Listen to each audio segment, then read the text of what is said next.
ذي العفو الواسع والعقاب الشديد، والصلاة والسلام على أشرف الأنبياء خاتم النبيين سيد المرسلين شفيع المذنبين سيدنا وحبيبنا نبينا وكريمنا ومولانا محمد صلى الله عليه وسلم عبده ورسوله بالهدى ودين الحق أرسله. أما بعد فأعوذ بالله من الشيطان الرجيم. بسم الله الرحمن الرحيم.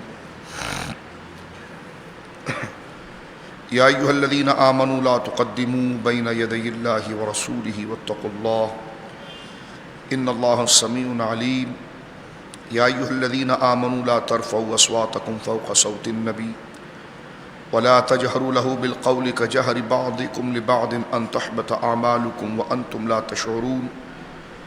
إن الذين يعدون أصواتهم عند رسول الله أولئك الذين امتحن الله قلوبهم للتقوى لهم مغفرة وأجر عظيم. آمنت بالله صدق الله العظيم. ببركة إن الله ملائكته يصلون على النبي يا أيها الذين آمنوا صلوا عليه وسلموا تسليما. اللهم صل على سيدنا ومولانا محمد طب القلوب ودوائها وعافية الأبدان وشفائها ونور الأبصار وضيائها وعلى آله وصحبه وبارك وسلم صلاة وسلاما عليك يا سيدي يا رسول الله. كلهم من رسول الله ملتمس غرفا من البحر أو رشفا من الديم منزه عن شريك في محاسنه فجوهر الحسن فيه غير منقسم. ثم الرضا نبي بكر وعن عمر وعن علي وعن عثمان ذي الكرم. مولاي صل وسلم دائما سرمدا على حبیبک خیر الخلق کلہم. اللہ کی حمد و ثنا نبی محترم نبی معظم باعث تخلیق ارض و سما صلی اللہ علیہ وآلہ آلہ وصحبہ مبارک وسلم کی بارگاہ مقدسہ میں انتہائی محبت و عقیدت کے ساتھ درود و سلام پیش کرنے کے بعد تمام تعریف اللہ وحدہ لا شریک کے لیے ہے.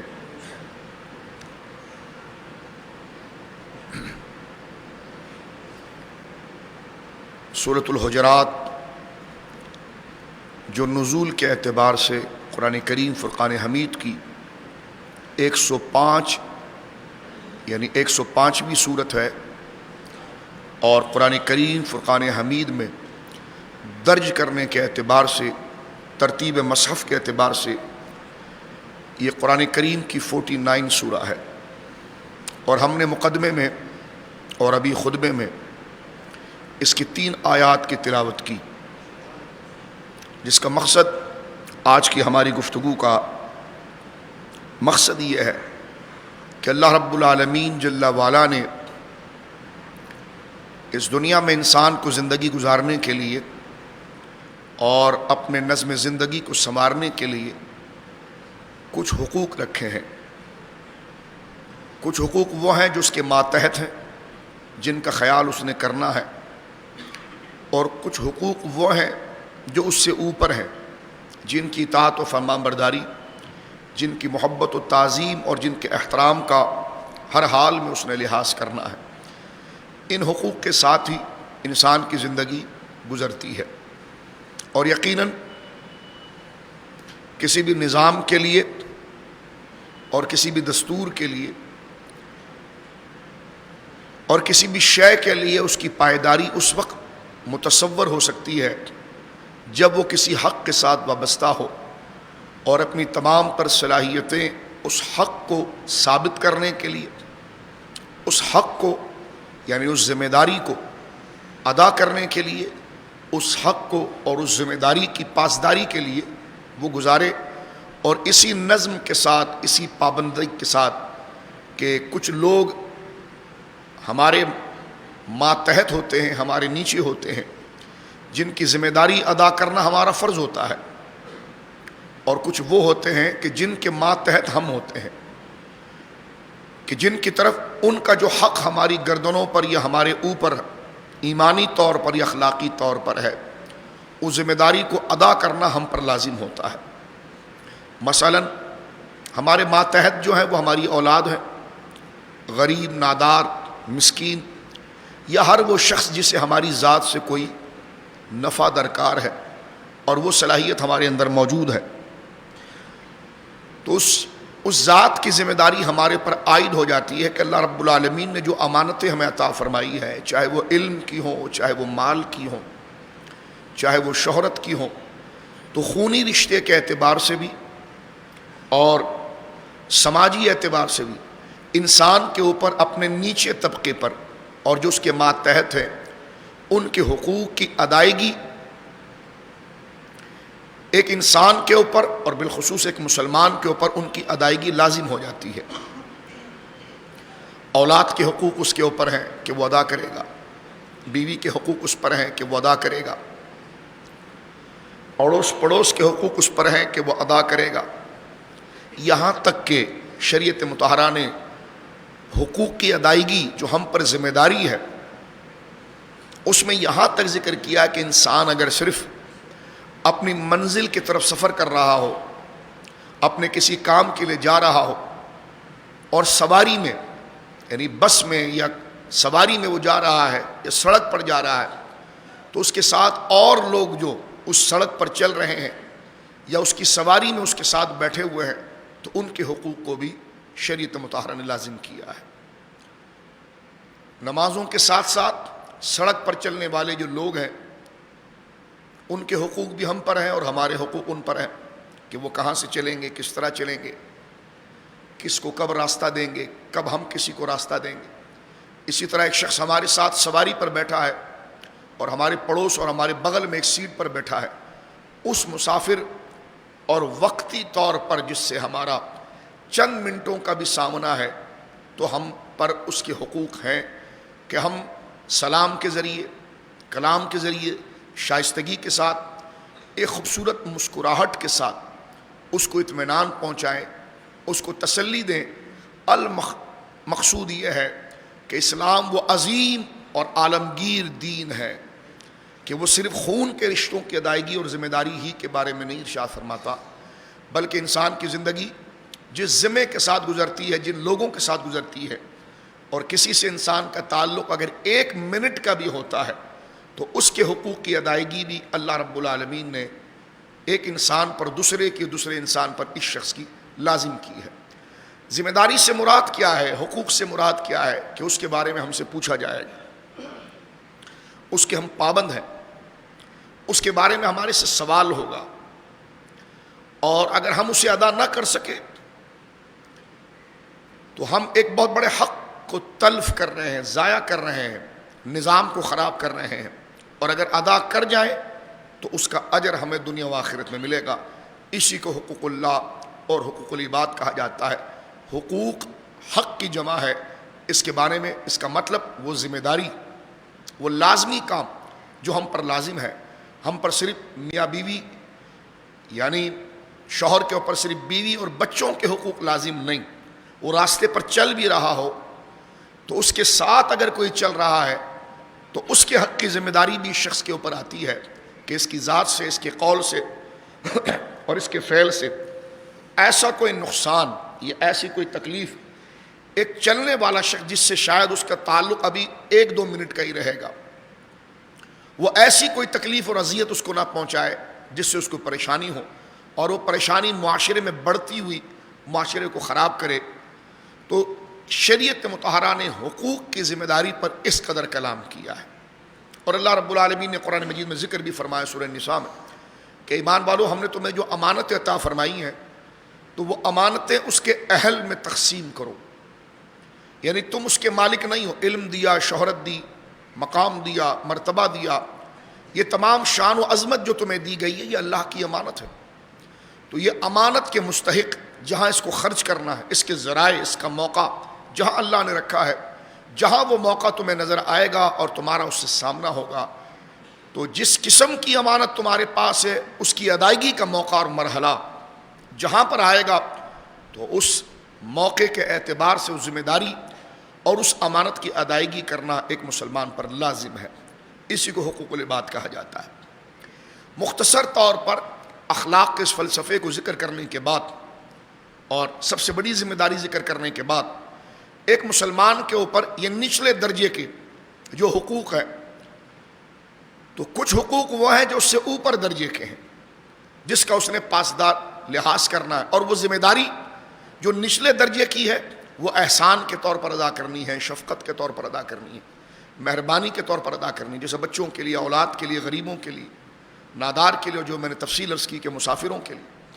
اور کچھ حقوق وہ ہیں جو ہم سے اوپر ہیں، ان کے احسانات ہم پر اتنے ہیں کہ ہمیں ان نچلے درجے کے ساتھ ساتھ اس میں زیادہ احتیاط کرنا ہے، جیسے ماں باپ کے حقوق کہ ہم ان کے ماتحت ہیں اور ان کی ذمہ داری ہم پر زیادہ آتی ہے، لہٰذا اب ان کے حقوق جو ہم پر ہیں وہ یہ ہے کہ ان سے جو احسان ہم تک پہنچا ہے کہ وہ ہماری جان کے محافظ رہے، ہم ان سے پیدا ہوئے، انہوں نے ہمیں پالا، علم دیا اور ہماری تربیت کی، تو ان کا یہ احسان، کیونکہ ہماری سب سے بڑی نعمت ہمارے بدن، ہمارے وجود کے اندر وہ ہماری جان ہے، اور ہماری جان کو محفوظ ہمارے ماں باپ کرتے ہیں اللہ کی طرف سے، تو لہذا ہماری جان اور ہماری زندگی کا تحفظ ماں باپ کے ذریعے ہوتا ہے، تو پھر ان کے اس احسان کی ذمہ داری ہم پر یہ ہوتی ہے کہ پھر ان کا احترام، ان کے حقوق، ہماری زبان سے، ہمارے قول سے کوئی ایسا کلمہ صادر نہ ہو جائے جن سے ان کی دل آزاری ہو، اور پھر جو ان کے مرتبے کی بالادستی اور اونچائی اللہ نے ہمارے اوپر رکھی ہے، تو پھر ہم اپنے ماتحت تمام رشتوں سے زیادہ ان کو قدر دیں، تمام ناطے اور تعلق سے زیادہ ان کو قدر دیں، لیکن پھر ایک رشتہ ایسا ہے جو اس سے بھی اونچا ہے، اور وہ جناب رسول اللہ کا رشتہ ہے۔ یہ ترتیب ہے، یہ نظم ہے انسان کی زندگی کے رشتوں کی، اسی لیے کہا گیا کہ حقوق العباد کے اندر سب سے بڑا اور سب سے پہلا رشتہ اور پہلی ذمہ داری جو ہم پر عائد ہوتی ہے احترام کی، تعظیم کی، اور ان کے ذات اور مرتبے کے حفاظت کی، وہ جناب رسول کریم صلی اللہ علیہ وسلم ہیں، ان کے بعد ماں باپ ہیں، اور ان کے بعد مرشد ہیں، استاذ ہیں، جو ہم سے اوپر درجے کی درجہ رکھتے ہیں، اور ان کے لیے ہماری یہ ذمہ داری ہم پر آتی ہے، پھر اس کے بعد ہمارے ماتحت لوگ ہیں۔ یہ پورا ایک نظم دین کا ہے جس کو قرآن مجید نے جگہ جگہ پر ذکر کیا ہے، اس کی ادائیگی کے بغیر انسان اس بات کو پا نہیں سکتا۔ آج ہمارا موضوع کیونکہ مقام مصطفیٰ صلی اللہ علیہ وسلم اور حق مصطفیٰ کے حوالے سے ہے، اس لیے ہم نے ایک تمہید آپ کے سامنے ذکر کی ہے، اور حقوق کس کو کہتے ہیں، حق کیا ہوتا ہے، یہ چیز آپ کو گویا کہ بتانے کی، بیٹھ جائیے ادھر ہی بیٹھ جائیے، بتانے کی کوشش کی ہے کہ ہم اس دائرے کو سمجھیں کہ حق کس کو کہتے ہیں اور حق کی ادائیگی کیا ہوتی ہے، کیونکہ سب سے پہلے ہم اللہ کے بندے ہیں، ہم نے اس نظام کو بچانا ہے جس نظام کی چھتری کے نیچے سب کا احترام ہے، جس نظام کی چھتری کے نیچے سب کے حقوق وابستہ ہیں، اور وہ نظام شریعت ہے، اور اس شریعت کے بانی جناب رسول اللہ ہے صلی اللہ علیہ وسلم۔ اس لیے شریعت مطہرہ نے اس بات کو ذکر کیا، اور اللہ اس کے رسول صلی اللہ علیہ وسلم کے حق کو سب سے مقدم اور سب سے آگے رکھا، اور اس لیے اہل اسلام نے اس بات کو ذکر کیا ہے کہ اسلام کی تبلیغ، اسلام کی اشاعت اور اسلام کا پھیلاوا اور امت مسلمہ کی وحدت اور یکجہتی، اس کی واحد بنیاد ذات مصطفیٰ صلی اللہ علیہ وسلم کے ساتھ تعلق اور وابستگی ہے۔ یہ نہیں ہو سکتا کہ حضور علیہ الصلوۃ والسلام کے ساتھ وابستگی نہ ہو اور ہماری ملت میں اتحاد ہو جائے، نہیں ہو سکتا، کیونکہ دین ہماؤست، دین کی اصل صورت ذات مصطفیٰ ہے صلی اللہ علیہ وسلم، اصل دین حضور کی ذات ہے، کیونکہ انہی کی وجہ سے نماز ہے، انہی کی وجہ سے روزہ ہے، انہی کی وجہ سے اللہ کی تصدیق ہے۔ بڑی پیاری بات اگر اس لفظ سے آپ سمجھ پائیں اور میں سمجھا سکوں آپ کو اس اہم ترین سب سے بڑے فریضے کی بات، جس طرح ہمارے بدن کے اندر ہمارا سر اور ہمارے سینے میں ہمارا دل ایک مرکز رکھتا ہے کہ اس کے بغیر ہماری حیات اور زندگی نہیں ہے، اسی طرح وہ تمام حقوق جو ہم پر ہیں، ان حقوق میں سب سے بڑا حق رسول اللہ کا حق ہے۔ میں عرض کر رہا تھا آپ کی خدمت میں، کیونکہ یہ موضوع ایسا ہے جس کو پہلے دل سے سمجھا جائے، غور سے سمجھا جائے۔ فضائل ہم سنتے رہتے ہیں، مقام مصطفیٰ کریم صلی اللہ علیہ وسلم پر آیات ہم سنتے رہتے ہیں، لیکن اس کا فلسفہ کیا ہے، اس کی باریکی کیا ہے، اس کی لاجک کیا ہے، اس کو سمجھنا انتہائی لازم ہے، جس طرح میں اپنی توجہ اور آپ کی توجہ مبذول کرنا چاہتا ہوں۔ ایک تفصیل میں نے آپ کے سامنے مختصراً حقوق اور ذمہ داری کی ہے۔ اسلام کے ہم ماننے والے ہیں، اور اسلام کی اشاعت اور امت کی وحدت دو کلمے ایسے ہیں کہ جس سے بندہ اسلام میں داخل ہوتا ہے۔ ایک اللہ کی توحید کا اقرار، ایک جناب رسول کریم صلی اللہ علیہ وسلم سے پر ایمان۔ لیکن ان دو کلموں کے ذریعے وہ اسلام میں داخل تو ہو جاتا ہے اللہ کی توحید اور یکتائی کے اعلان کے ساتھ۔ نبی کریم علیہ الصلوۃ والسلام کی رسالت کے قبول کرنے کے بعد ان دو کلموں کے ساتھ وہ اسلام میں داخل تو ہو جاتا ہے، لیکن اسلام اور اسلام کی لذت اس کے اوپر جب آتی ہے جب وہ رسول اللہ سے غیر مشروط محبت کرتا ہے، تعلق کرتا ہے، خود سپردگی کرتا ہے۔ اور اس لیے کہ جناب رسول کریم صلی اللہ علیہ وسلم سے تعلق ہی امت کی وحدت اور اسلام کی اشاعت اور اسلام کے قیام کی اصل شکل ہے۔ حضرت امام ربانی علیہ رحمت نے ایک بڑی پیاری بات مکتوبہ شریف میں بیان فرمائی ہے، اس بات سے اگر شاید یہ موضوع آپ کو سمجھ میں آئے۔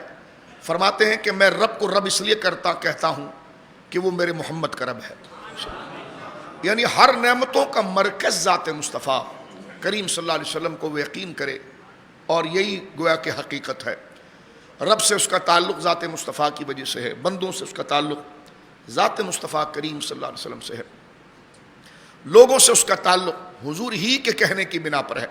تو ان تمام نظم کے اندر ذات مصطفیٰ ایک ایسی مرکزی شخصیت ہے اور ایک ایسا مرکزی رشتہ ہے جس کے بغیر نہ اوپر کا رشتہ قبول کیا جا سکتا ہے اور جس کے تحت نہ نیچے کا رشتہ قبول کیا جا سکتا ہے۔ قرآن کریم فرقان حمید نے اس کو ہر جگہ پر ذکر کیا ہے۔ سرکار کی وجود کی مرکزیت ایسی ہے کہ جب تک آپ سے والہانہ تعلق اور غیر مشروط تعلق اور مکمل طور پر ہر چاہت اور رشتے سے اونچا اور ہر فکر اور ہر جذبے سے اونچا جذبہ جب تک آپ کے لیے نہیں ہو سکتا، علماء نے لکھا ہے وہ ایمان کی لذت کو پا ہی نہیں سکتا۔ وہ نہیں سمجھ سکتا کہ کلمے کے اندر کیا لذت ہے، وہ نہیں سمجھ سکتا کہ سجدے کے اندر کیا گداز ہے، وہ نہیں سمجھ سکتا کہ خدا کی بندگی اور نماز میں کیا لذت ہے۔ یہ فارمیلٹی جو وہ ادا کر رہا ہے اس کی لذت جڑی ہوئی ہے تعلق مصطفیٰ کے ساتھ۔ یعنی یوں سمجھ لیجئے کہ نماز، روزہ، زکوٰۃ، کلمہ ایک جسم کے مانند ہے واللہ، اور اس کی اصل روح اور زندگی جو ہے وہ تعلق مصطفیٰ ہے، حضور سے غیر مشروط وابستگی ہے۔ غیر مشروط کا لفظ آپ اردو جانتے سمجھتے ہوں گے کہ بغیر کسی کنڈیشن کے سرکار دو عالم صلی اللہ علیہ وسلم کا جب نام آ جائے، آپ کے مقام کی بات آ جائے، آپ کا فرمان آ جائے، آپ کی بات آ جائے، آپ کی بولی آ جائے، تو مومن وہ ہوتا جو غیر مشروط اپنی برادری، اپنی قومیت، اپنی نسل، اپنی ریاست، اپنا وطن سب پیچھے پھینکتا ہے، اور غیر مشروط جس کی طرف پہلے آگے بڑھتا ہے وہ جناب رسول اللہ کی محبت ہے، ان کا فرمان ہے، ان کا حکم ہے اور ان کا تعلق ہے۔ اسی بات کا درس قرآن جگہ جگہ پر ارشاد فرماتا ہے کہ آپ کی شخصیت انتہائی مرکزیت کا درجہ رکھتی ہے، اور جناب جماعت صحابہ کرام رضوان اللہ اجمعین اس کو بیان کرتی۔ مثلا غور کیجئے، قرآن کریم میں ایک جگہ ذکر ہوا، ان کو درجنوں جگہ پر ذکر ہوا، اس احساس کو بتایا گیا ہے کہ دین میں اور دین کے تصور میں رسول کریم صلی اللہ علیہ وسلم کی مرکزیت کیا ہے۔ ان سے غیر مشروط والہانہ تعلق کے بغیر کلمہ مقبول نہیں ہے، سجدے مقبول نہیں۔ اسی لیے دیکھیں امام ربانی کا ایک جملہ ہے، زبان سے کوئی جملہ آپ حضرات زور سے مت کہیے گا تاکہ میں تسلسل سے بات کرتا رہوں۔ امام ربانی کا یہ جملہ بڑا قیمتی جملہ ہے کہ میں اللہ کو اللہ اس لیے کہتا ہوں، رب کو رب اس لیے کہتا ہوں کہ وہ میرے محمد کا رب ہے۔ اس جملے کے اندر اس حقیقت کو امام ربانی نے ایک جملے میں بیان کر دیا کہ دین میں ایک امتی کا تعلق رسول کے ساتھ کیسا غیر مشروط ہونا چاہیے اور کیسا اولین درجے کے ساتھ ہونا چاہیے، یعنی سارے کنیکشن جو اس کے لیے اوپر سے تعلق رکھتے ہیں یا نیچے سے تعلق رکھتے ہیں، وہ تمام کنیکشنوں کا تعلق اور زاویہ اور راستہ جس ہستی کی طرف سے جاتا ہے وہ ذات مصطفیٰ کریم صلی اللہ علیہ وسلم۔ اسی مقدمے کو ناموس رسالت کا مقدمہ کہا جاتا ہے، اسی کو ناموس رسالت کا مقدمہ کہا جاتا ہے، اسی کو عظمت کا مقدمہ کہا جاتا ہے۔ اس لیے صحابہ کرام رضوان اللہ اجمعین نے اس چیز کو سب سے اونچے درجے پر بیان کیا ہے۔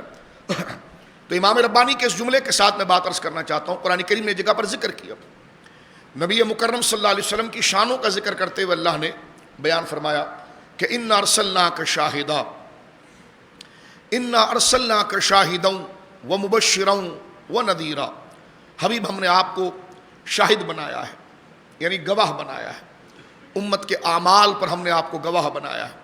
انا ارسلناک شاہدا ومبشرا، اور جو نیک کام کرتے ہیں، ہمارے راستے پر چلتے ہیں، ہماری طرف سے جو انعامات ان کو ملنے ہیں اس کی بشارت دینے والا بنایا ہے، ونذیرا، اور جو ہمارے حق کو پامال کرتے ہیں، دین کی بنیادی مقصد کو چھوڑتے ہیں اور اپنے زندگی کے مقصد سے تغافل برتتے ہیں، فرمایا ونذیرا، انہیں ڈرانے والا بنایا۔ کیوں بنایا ہے؟ یہ آپ کو مبشر کیوں بنایا ہے، آپ کو نذیر کیوں بنایا ہے، آپ کو شاہد کیوں بنایا ہے؟ تو آگے دیکھیں، یہ تین صفات، یہ ایک ہی آیت چل رہی ہے، میں الگ الگ کسی ادھر سے ادھر کے مقام کو نہیں پڑھ رہا، یہ ایک ہی آیت اپنے تسلسل میں چل رہی ہے۔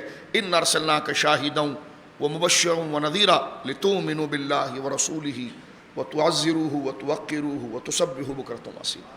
یہ ایک ہی ترتیب میں آیت چلی، ایک آیت پہلی گزری، اس کے بعد دوسری آیت تھی، ایک ہی تسلسل میں بات ہو رہی ہے۔ غور کیجیے آپ، اس میں کیا بات بتائی جا رہی ہے؟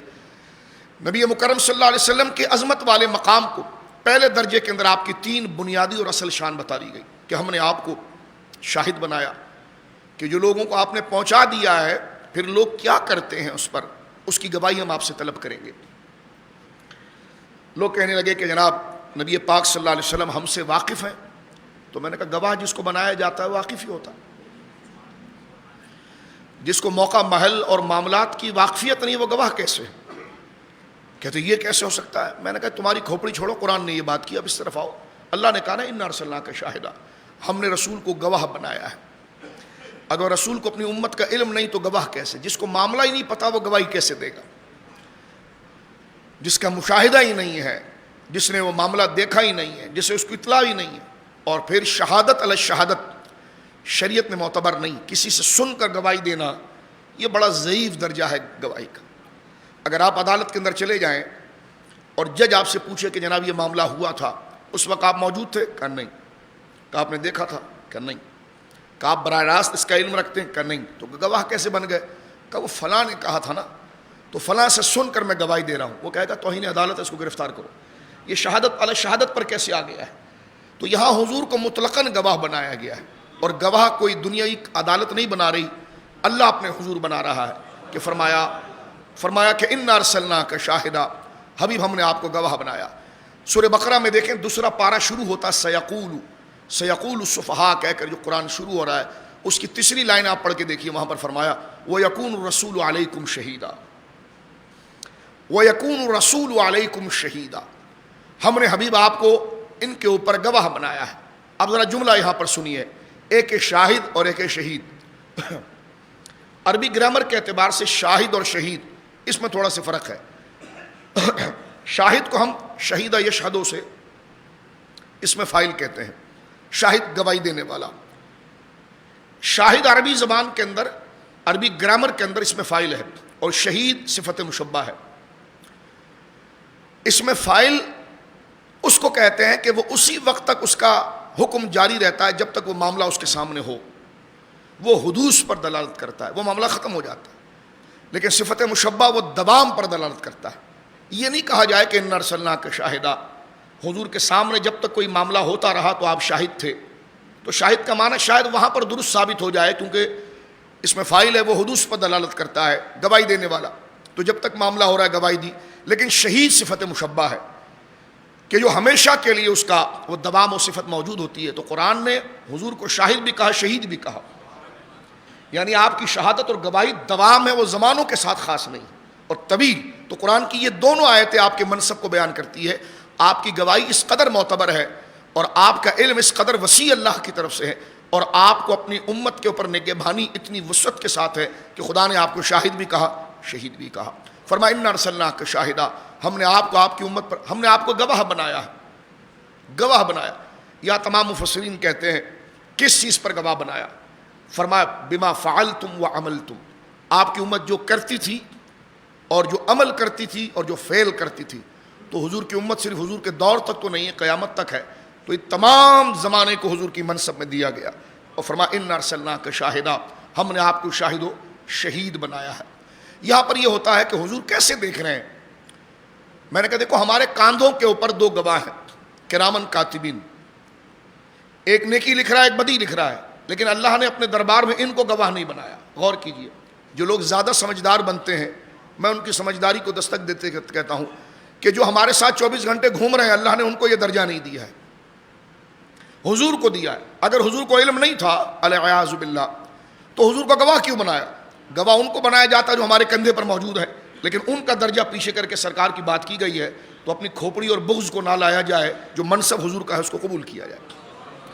ان ارسلناک شاہدا، 24 گھنٹے میرے ساتھ اور آپ کے ساتھ کرامن کاتبین ہوتے ہیں۔ تو فرمایا ان ارسلناک شاہدا، اے حبیب ہم نے آپ کو گواہ بنایا آپ کی امت کے اعمال پر، وہ مبشرا و نذیرا۔ یہ تین باتیں ذکر کرنے کے بعد متصل کنٹینیو بات ہو رہی ہے۔ فرمایا کیوں بنایا ہم نے آپ کو؟ تو فرمایا اس لیے کہ ہمارے بندے جو ہیں نا لتؤمنوا باللہ ورسولہ، پہلی ذمہ داری۔ تین باتیں حضور کی شان کی بیان کی گئی ہے، اب تین ذمہ داری آگے بیان ہو رہی ہے، اس ترتیب کے ساتھ سمجھیے۔ میں سمجھتا ہوں اس آیت کو چھوٹے سے بچے کو بھی سمجھا جائے تو سمجھ جائے۔ کچھ دوستوں کے چہروں پر اب بھی اجنبیت ہے، خیر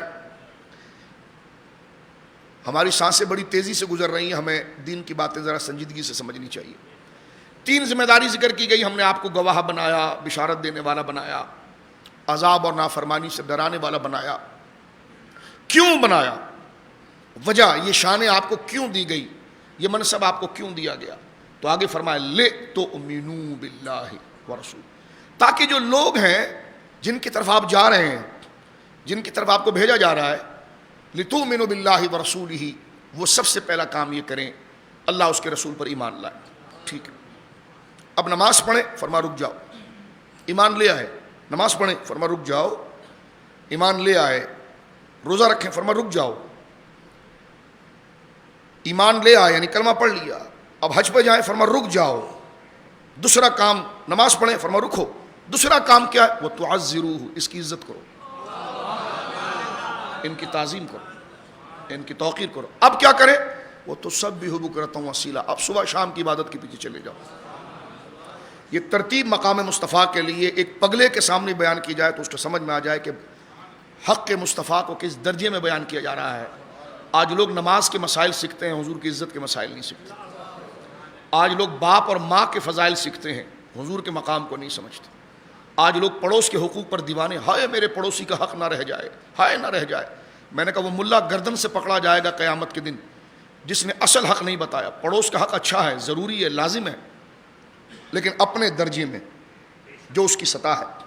ماں باپ کے حقوق لازم ہے، جہاں جاؤ ہمارے وہاں دین انٹرٹینمنٹ کے لیے ہوتا ہے۔ سوئم میں جاؤ تو اگلا کہتا بس میرے دوست آئے ہوئے ہیں، آپ صرف ماں کے فضائل بیان کرتے ہیں۔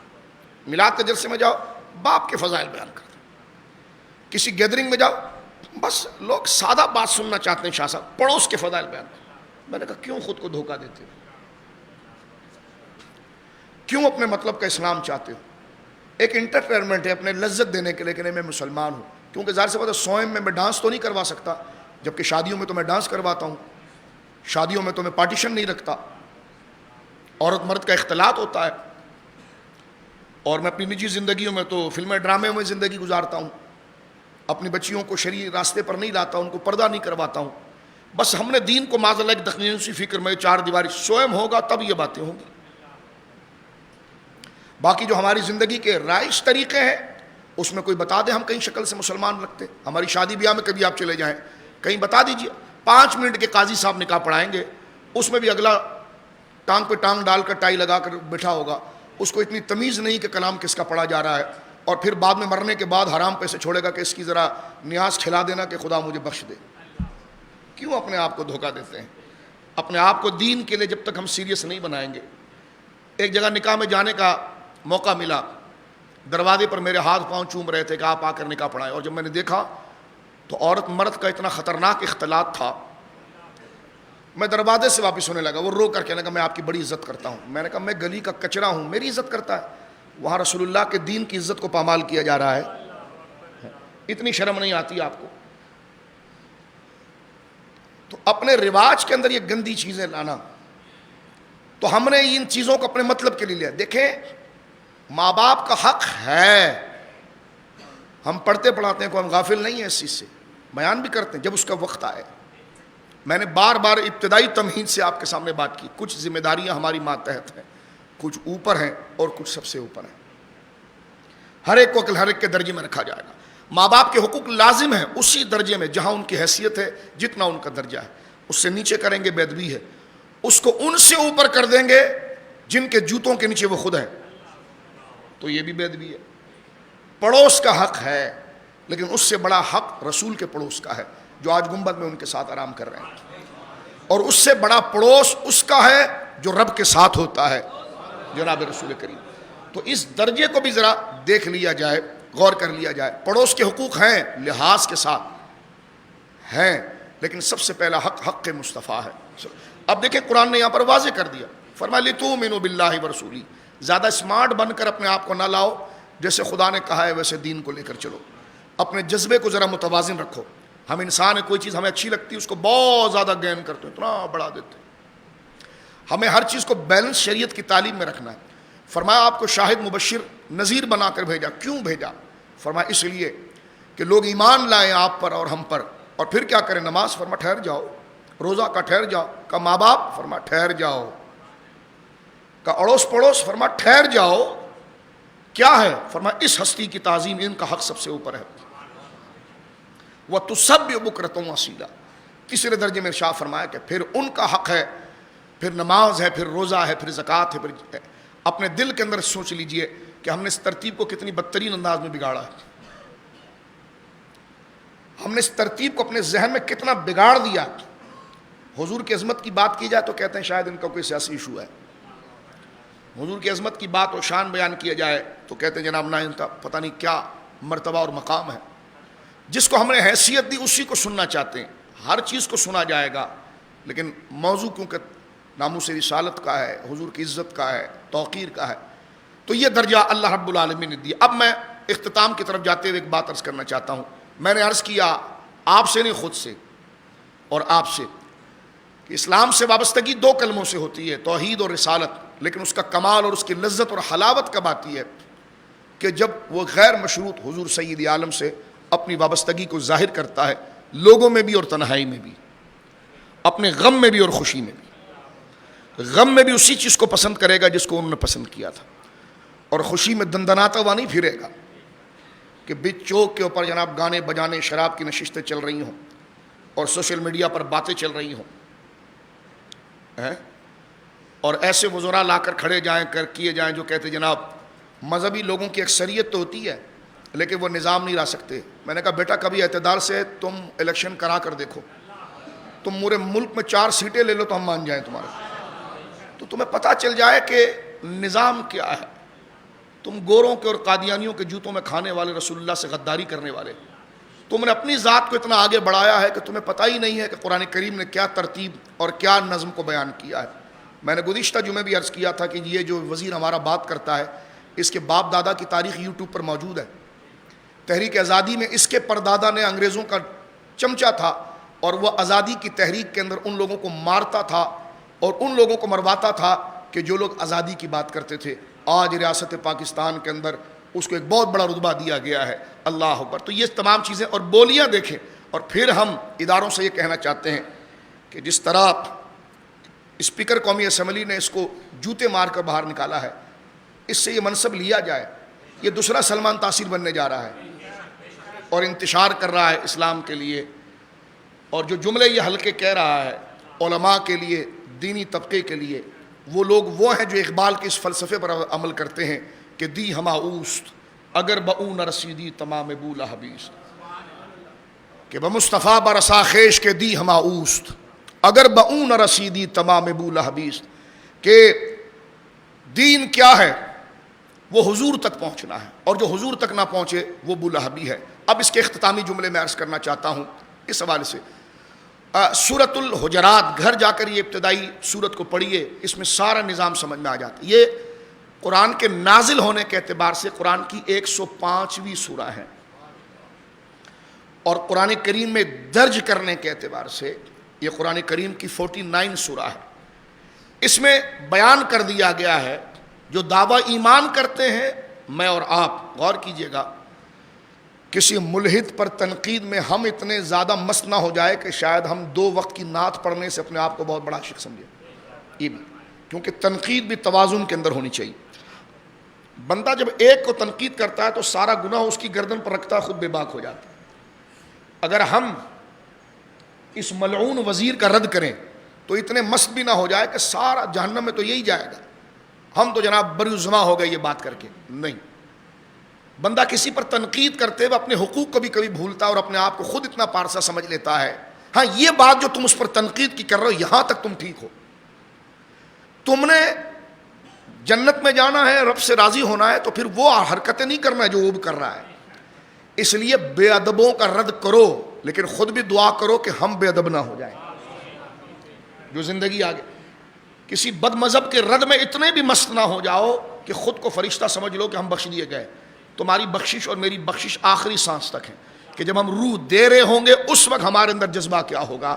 زندگی بھر خوبصورت نعت اور تقریر عشق رسول پر پڑھی صلی اللہ علیہ وسلم, یقیناً یہ کمال ہے, لیکن اگر یہ واقعی میں اللہ اس کی رضا کے لیے پڑھی تو یہ آخری سانس تک رہے گی.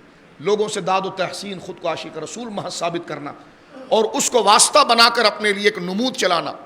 جس طرح ہمارا وزیر داخلہ کہتا ہے, مجھ سے بڑا کوئی ختم نبوت کا محافظ نہیں ہے, مجھ سے بڑا کوئی عاشق رسول نہیں ہے. میں نے کہا صرف الیکشن تک, صرف چودراہٹ دکھانا. تو یہ تنقید ہوگی, نہیں انل منکر کیا جائے گا, غلط بات کو غلط کہا جائے گا, لیکن ڈر کر کہ یا اللہ میرے دل کو نہ پلٹ دینا, میرے ذہن کو نہ پلٹ دینا. ربنا لا تزغ قلوبنا بعد اذ ہدیتنا, یا اللہ ہدایت دینے کے بعد میرا دل نہ پلٹ دیا جائے. مطمئن نہیں ہونا, حضور نے فرمایا مطمئن ہونے والا منافق ہے.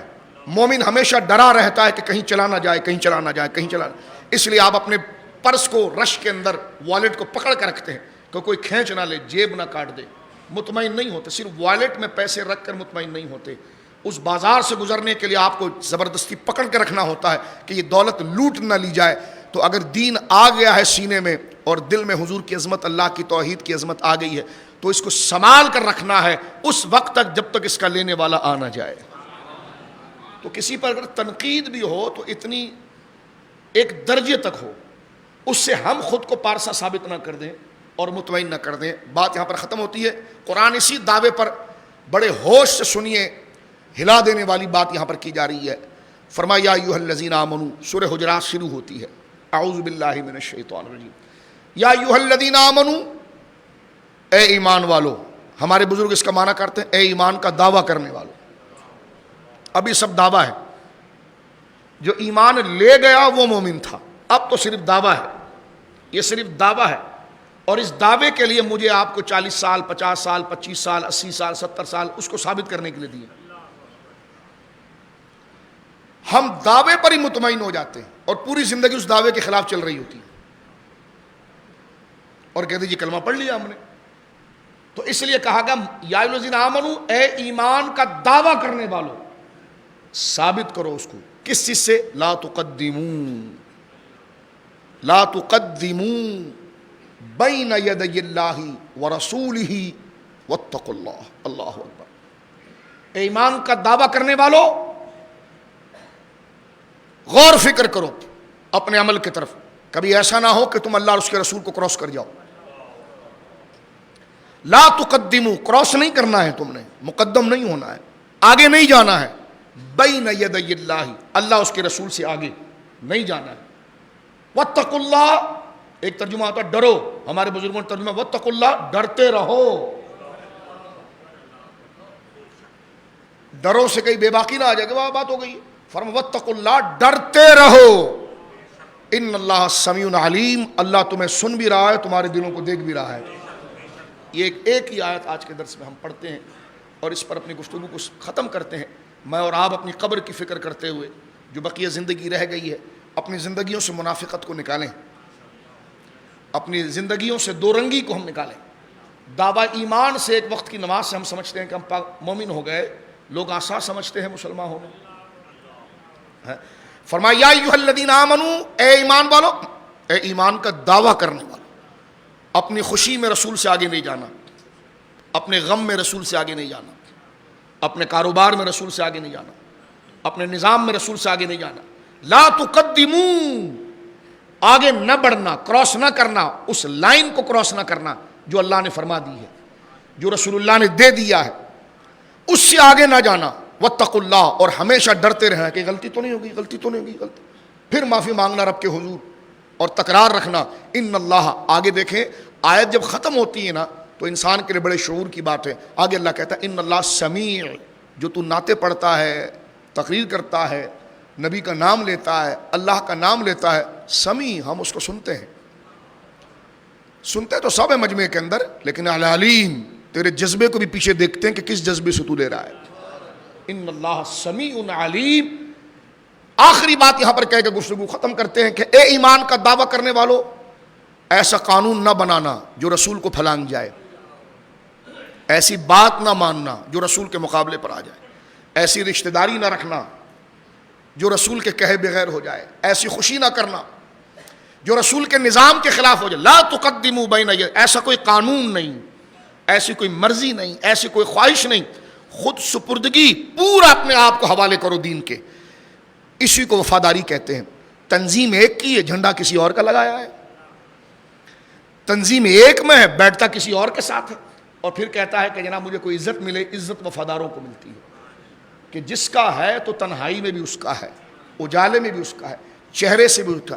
بوڑھے ہو جاتے ہیں، داڑھی مونڈ رہے ہوتے ہیں، ہم مونڈ رہے ہوتے ہیں، یہ کلے جو ہے نا سینے پر آ جاتے ہیں بڑھاپے میں، مونڈ رہے ہوتے ہیں، مونڈ رہے ہوتے ہیں، کیا کرو گے ایسا کر کے؟